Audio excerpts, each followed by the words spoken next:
We'll talk real quick about one of the nasty forbidden drugs, and that is, and like I say, I promise you, we can just get, you know, the several veterinarians we have in the room tonight, and we could have a lively debate on Reserpine, Fluphenazine, legitimate use, that comment there. But nevertheless, there's no legitimate use for it in the competition and performance horse.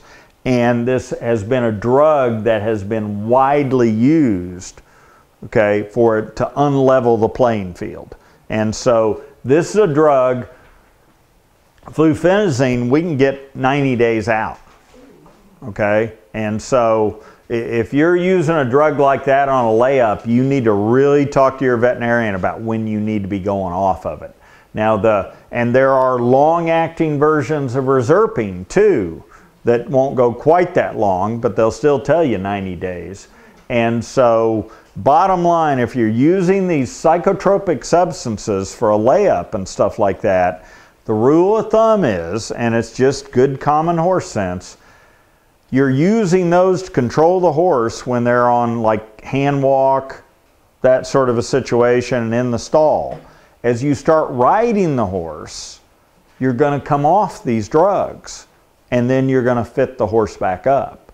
Now that's probably going to coincide with the same 60 to 90 days time frame you need to get off Fluphenazine, okay, if that's a drug that you're using.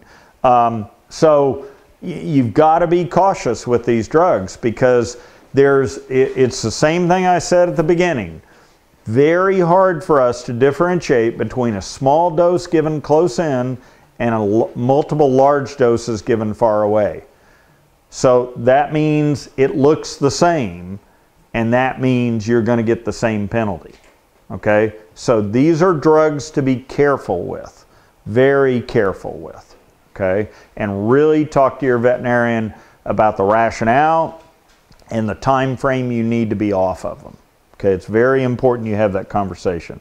All the problems we've seen with the positives, once the trainers that were trying to cheat quit using these drugs, then the only problems we've seen with them since have been people who have not had a conversation with their veterinarian or have gotten really bad advice.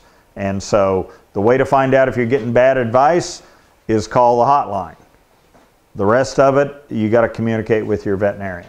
And, you know, one of the, always the question is, okay, well, geez, the lab can find it out for forever. Well, this drug works a long time, okay? And if you use the depot form of this, it works for a long time. I mean, it works for a month or more, okay? So there's a reason to be following these drugs out that long. They're not just making this up. There's a real rationale for it.